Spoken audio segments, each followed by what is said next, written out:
live. Hello from Redwood City. I'm here with Vivek, one of my good friends, and we worked together on the Clinton campaign back in 2016. That's right, 2 years ago. It's hard to believe so much time has passed.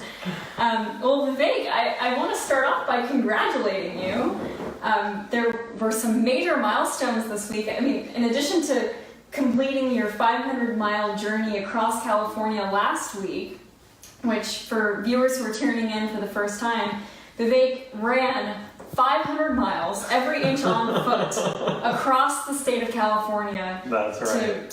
For this campaign. That's right. Starting in Sacramento, and we went all the way through the Central Valley into Los Angeles. And right now, finished up in Long Beach, and we're actually going to head down there at the end of this week and finish the rest of the run and run through from Long Beach through Orange County and all the way to San Diego.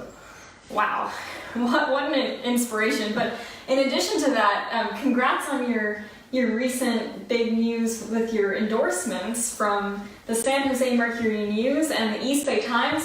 What a superstar. I think they even mentioned that you're the standout pick for California Treasure, so what an honor. Thank you. No, it was very exciting because it was a very substantive conversation with the editorial board of both newspapers, and very tough. You know, they were very exacting in the questions that they asked. If they weren't satisfied that you were being sufficiently clear with your answer, they asked again and again. They pushed, they probed on the exact numbers, whether it came from the state's budget or its long-term obligations or how we're going to pay for some of the new programs that I and other Democrats are proposing. So I think that conversation is really important because I think in the back and forth of the campaign, you're meeting with different people, you're trying to line up support, but we have to remember this is a very serious job. There are billions and billions of dollars and people's lives and services at stake. So it's really important to know the details and get it right. So I was very happy that they came out with the endorsement that they did. Great. Yes. That's great. And in addition to really, nailing down the facts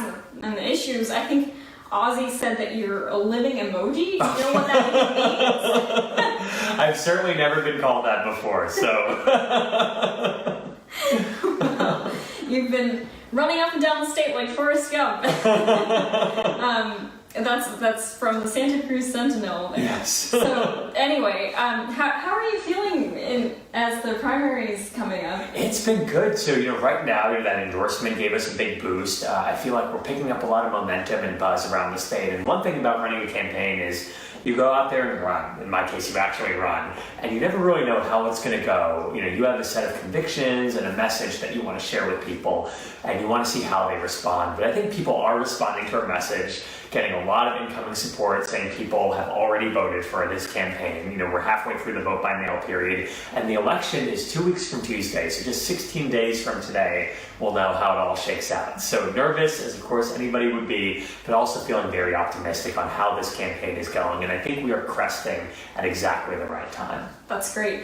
And so thank you all for tuning in. We're getting some questions coming in already, so we're going to go ahead and get right to those. Sounds good. The first question that we have is, can you talk, and actually we've been getting a lot of questions, especially about this first idea that you have from your website. Can you talk a little bit more about your first idea to generate more revenue for California? What is it, and why is it important in the context of our state budget? Sure. So the first idea I've been talking about is broadening the base of the sales tax to include some services, high-end services, business services. Now, whenever you hear an elected official talking about raising revenue, people always get nervous because they wonder, where's that revenue going to go? Where's it coming from? And will it actually make my life better? And it's one of the reasons I wanted to run this campaign without any corporate political action committee money or any other special interest money, because it's important that you establish that base level of trust with people. And on this idea specifically, I just want to pause there. So you're running this campaign with no corporate PAC or special interest money? That's right, and it's very unusual for California campaigns, especially California statewide campaigns. Very few people, almost nobody does it. I haven't heard of anyone. Yes, because generally it's a death wish, when you want to win a campaign. But I had the feeling that this year in particular, when trust is at such a low ebb in our political system and in our public officials, and yet at the same time people are alive and awake to why it's so important that they participate in their democracy, this is a year where that kind of message and that kind of campaign could resonate. So I've been out there on the trail for just about 4 months, so 16 weeks, and in that time we've raised over $200,000 from hundreds and hundreds of donors, and they were all living, breathing individuals, people like you and me, who believe in this campaign. That's awesome. Yeah, and so one thing on that idea, and the reason I ranked it number one, is because the treasurer has a lot of responsibilities,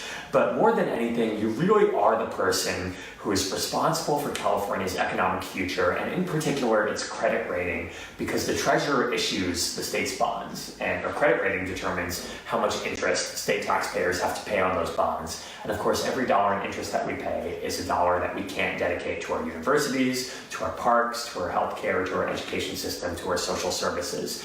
And one thing I saw being in California is even with all of the incredible work that our governor, who I believe is the best governor in America, Jerry Brown, has done to right the ship and restore fiscal discipline to our government, we still have one of the worst credit ratings in the United States. In fact, there are only 5 states that have a worse credit rating: Illinois, Connecticut, New Jersey, Pennsylvania, and Kentucky. And so we're in the bottom quintile, when it comes to our credit rating. And a main reason for that, not the only one, but a main reason for that is the volatility of our tax revenues. Right now, we have a surplus of almost $9 billion, and that's great. But 8 years ago, when the governor came into office, we had a budget deficit of $27 billion. And that volatility is in many ways caused by our revenue system, which is tied to income taxes in general and capital gains taxes in particular. So we have a system where 70% of our revenue, more than 2/3, is generated by the income tax. And nearly half of that income tax revenue, so almost 1/3 or more than 1/3 of our revenue, is generated by the top 1% of households, 150,000 households in California. And in particular, because here in California we tax capital gains at the same rates as ordinary incomes, that revenue is very volatile. It's important that the top 1% pay their fair share, so it is good that they are paying those taxes. The problem is that when there's even a slight stock market correction, that revenue drops, and that hurts our kids, that hurts our teachers, that hurts our healthcare system. So we have to think about how do we broaden the base of that, because the governor and the legislative analyst office have projected that even in a mild recession, revenues could drop by as much as $20 billion every year. Yeah. So by broadening the base of the sales tax... what are you going to do about this? So broadening the base of the sales tax, including some services, and those could be professional services, accounting, legal, financial. One bill by State Senator Bob Hertzberg has proposed taxing business-to-business services.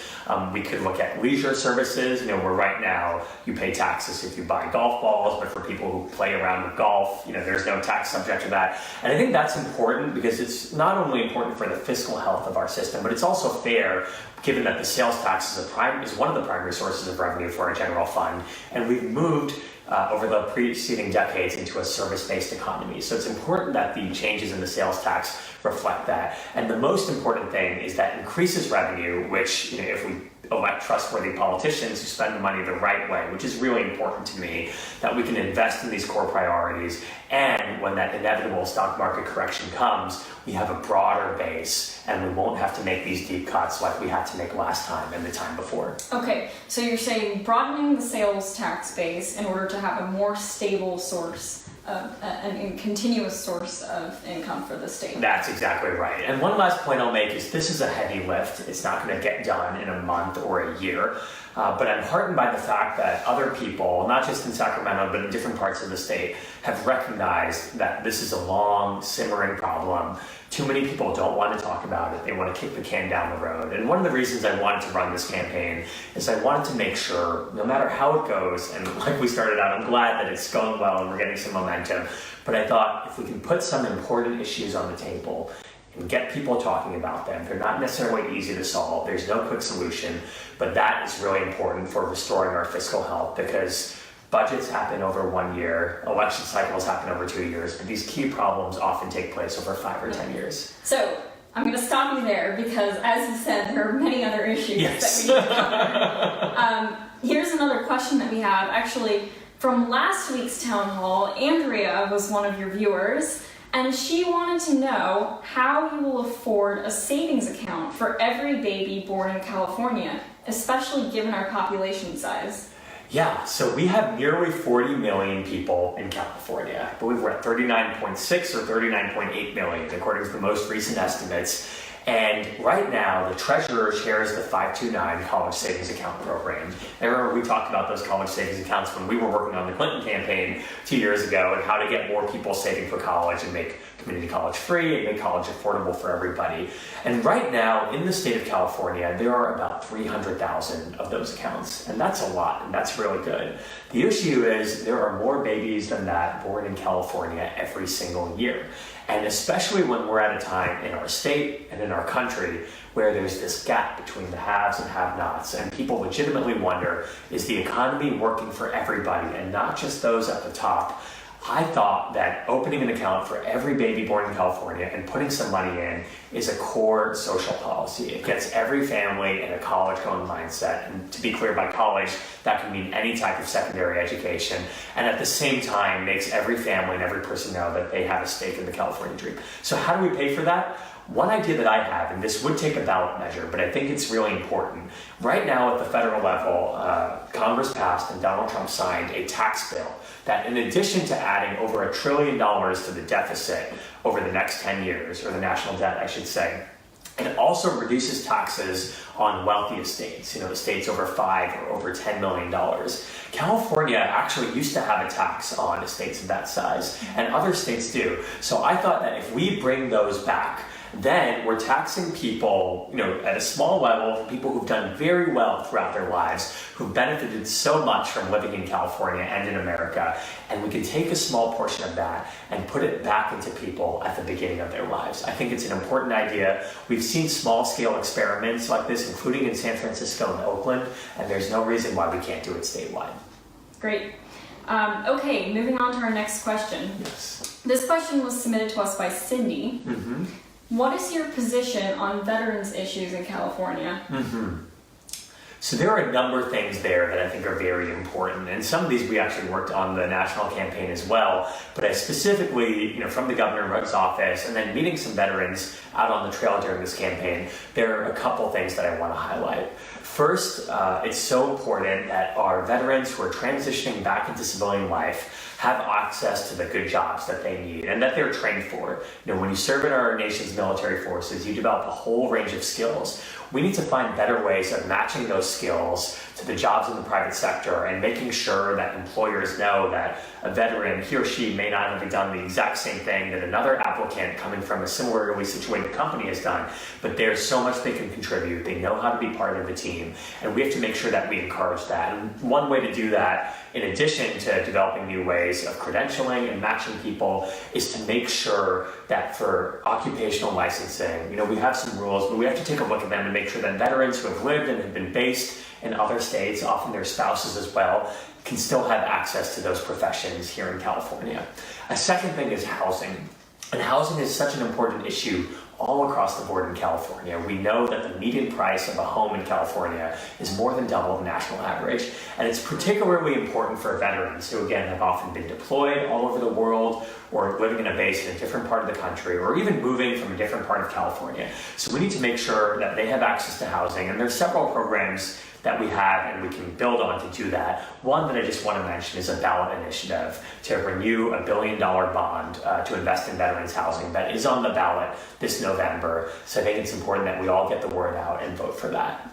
And the last thing that I want to mention is social services and healthcare services. And of course, a lot of that for veterans is done through the VA, and there's a lot of discussion of that at the national level. But we need to make sure that at the state level as well, whether it comes to social services for their kids, for their families, a lot of veterans don't get the mental health services that they need after being in combat, and often leads to tragedy. We really need to make sure that those services are there for everyone in California, but veterans in particular. And often when it comes to cultural competency and other unique challenges and issues that the veterans community needs help with to reintegrate into civilian life, we need to do a better job of doing that. So I'm committed both directly through the programs that the treasurer oversees, and also if I'm elected as a statewide constitutional officer to keep those issues top of mind.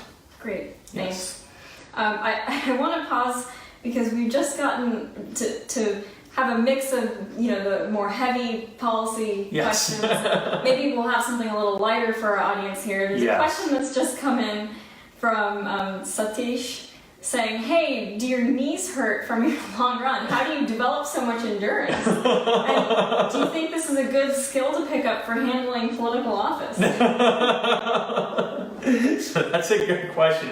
I made sure, I've got a great team of two, and they make sure they're the ones when I finish my run and I just want to sit down, they say, hey, no, you got to stretch. You're going to be out there for 15 or 18 miles tomorrow. You got to make sure you eat well, don't skip meals. And I think all of that combined with, I try to take it easy out there. There's nothing easy about running 18 miles, but I try to make sure I run for a bit, I might walk for a bit, I stop for lunch, I get in a good stretch. And I think that, in addition to connecting with voters in the evening, and that keeps me on my feet as well, makes sure that I'm never too stationary, never get too tight for too long periods of time.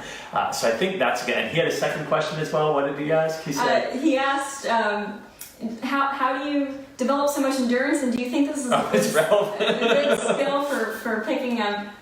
There's so much to say about that. You certainly don't have to be able to run long distances to hold political office, but there is something about it, and I mean this in the best way. It's very humbling. It's truly awe-inspiring to walk across or run across the whole state of California and the people that you meet. And it's also hard from time to time. You do need to have a lot of endurance. And I think that perspective is important because people on both sides of the aisle wonder, do these elected officials actually know what my life is like? Well, and actually, I want to, that's a perfect segue into another question that we've gotten from people. The fact that you have this perspective might be able to speak to Nahit's question here, which says, could you describe the different financial challenges that people face in the interior of California and along the larger coastal cities? How will you balance the varied and competing interests for residents living in all these different regions of California? There's so much there, and I will just talk about it briefly, but one thing I learned from the Central Valley is, number one, people said, don't ignore us. It's not often that statewide candidates spend a lot of time here compared to the vote-rich areas of the state, from San Francisco to Los Angeles to San Diego. Second, I think they appreciate, even if you're just coming through, but when you're coming through on foot, walking in a mile in our shoes, breathing the air that we breathe, coming through our communities, hearing what our lives are like, whether it is a community meeting in Visalia, whether it is the Kern Down Syndrome Network near Bakersfield, there's so much that you learn, or whether you're learning about communities that don't have access to safe drinking water. And on that question specifically, there are a variety of financial challenges specifically. For example, perhaps the median housing price will be less in Fresno than it is in San Francisco or Los Angeles, but the median income is also a lot less, and often places there feel cut off from the rest of the state, and it means we have to invest in transportation, we have to invest in better healthcare. I had the chance to stop by UC Merced and meet some amazing students over there. One day, and this will be a long-term project, but it would be incredible to have a medical school there at UC Merced. So there's so many different things that we can do. And this is a statewide position. I'm from Northern California, you're here in Northern California, and often candidates go from north to south. But if you can go through the whole state and you can see how the different parts of the state knit together, that's really important. We are in a divisive time in America, and it's easy to divide people in our politics, both at the national level and statewide. Yeah. But if you run a statewide campaign, I think it's an obligation to listen to all parts of the state. And speaking of divisive political issues, we have several questions that you've gotten actually over the past week. So unfortunately, as you all may know, we had another school shooting this week, and you've gotten numerous emails about gun control. What's your position there? Yeah, it's really The sad thing is it's not shocking anymore to see this headline and to wake up to that again.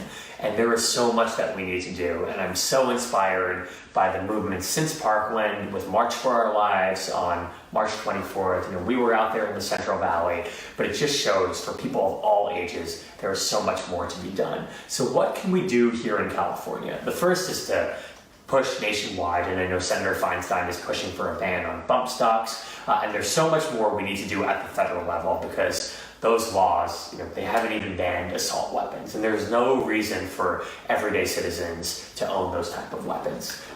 So that's one, but what we can do here on the state level, we just passed a very strong initiative tightening our gun violence prevention regulations. I think there are two other things that I would like to do. First, as treasurer, you sit on the boards of CalSTRS and CalPERS, two of our retirement pension funds that collectively control over $500 billion in assets. And it's really important to use that leverage while looking out for the health of the fund to also push for investments that are aligned with our principles. And so we've divested from these weapons manufacturers that have contributed so much to the carnage that we're seeing across the country.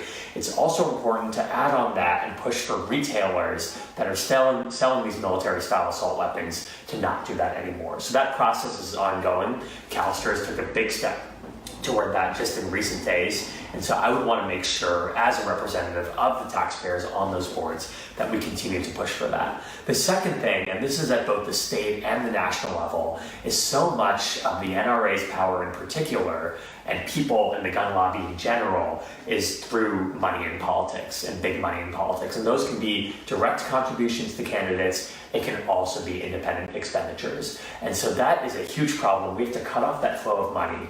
And advocates around the country are starting that push and renewing it.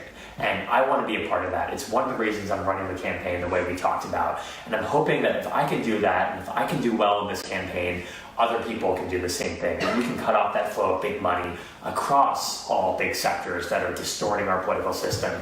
But there's no place where it's more important to do it than with the gun lobby. Great. Thanks for that response. Of course, yeah. So another question coming in, do you support a public bank for California? It's interesting. I've actually gotten a number of inquiries about this. Often people speculating, I've heard about this idea, tell me about it. And the first time I heard about it actually was when we were working for Hillary Clinton in the general election. And one of the policies she had, very sensible policy with a lot of bipartisan support. Of course, it's an illustration of our national politics that it still hasn't been enacted yet, but was to refinance student loans. And I learned that North Dakota has had a public bank for decades through which they're able to refinance student loans. You have a vehicle to do that at lower rates for people who have done the right thing, going to school, and yet they're paying these sky-high private interest rates. And then this past year, after 8 years of Chris Christie, we have a new governor in New Jersey, Phil Murphy, who has also campaigned on the idea of a public bank. So I think it's worth exploring for a number of reasons. Number one, we've got tens of billions of dollars in deposits that we can put that money to work directly here in California.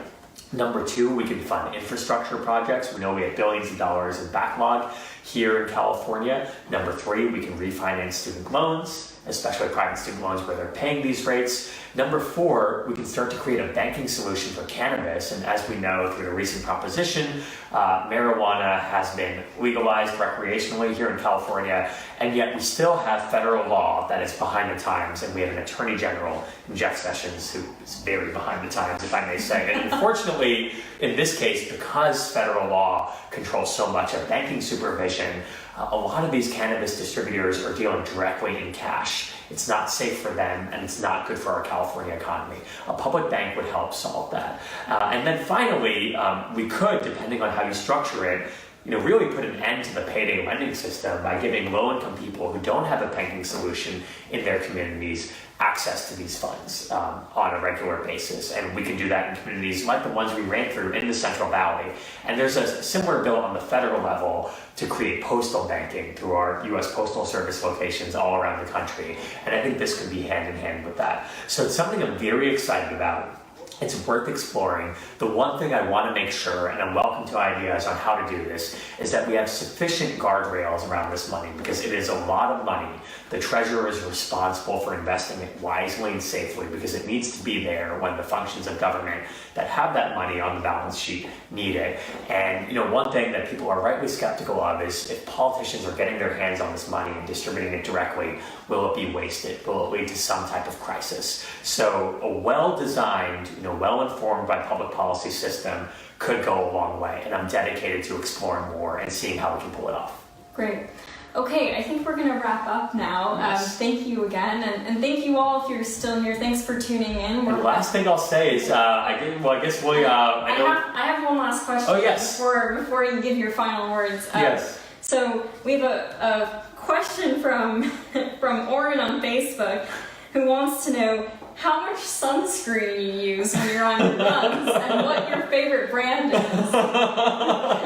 So it's interesting, I use a lot of sunscreen, and I often, especially on these several hour days, I make sure to bring it with me, and I reapply every couple hours. There's a famous commencement speech, I believe it's by Kurt Vonnegut, and he starts off, or somewhere early in the speech, he says, to all you graduates, use sunscreen. And he says, that might seem boring, but it is more substantive and evidence-tested than most of the advice you ever hear in most commencement speeches all across the country.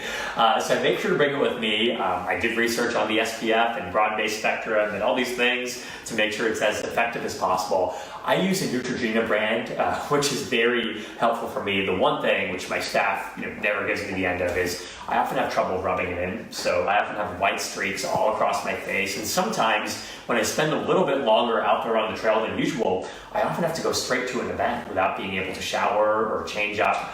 So they see this person and they're like, who is this person with these streaks of sunscreen all over him? Then I tell them that I've been running since Sacramento and cut me some slack here. And of course, they always appreciate it. Oh, wow. That may explain some of the funny pictures that we see. Exactly. Anyway, thank you so much, Vivek. Yeah. Vivek's our candidate for California State Treasurer. That's right. Election is in 16 days. I know vote by mail has already started, so we love everybody's support. You can always send in further questions. I think we're going to have one or two more of these. But the most important thing is starting next week, I'll be back out there on the road, starting in Long Beach, making my way all the way down along the coast to San Diego, and finishing up in Friendship Park just a couple days before the election in the beginning of June. So, I made it 509 miles. I've got 125 miles to go, so it's still a long way, but it's the home stretch now, so we're almost there. Doesn't just stop at 500 miles. You have to go the extra, not just the extra mile, but the extra 125 Exactly. miles. If you're going to run statewide, you got to run statewide. Right. Well, thank you so much. I have to say, there are so many people who are so inspired by you, Vivek. Oh, thank you. We're rooting for you, and thanks for allowing me the opportunity to grill you on some of our viewers' questions. Absolutely. Thank you.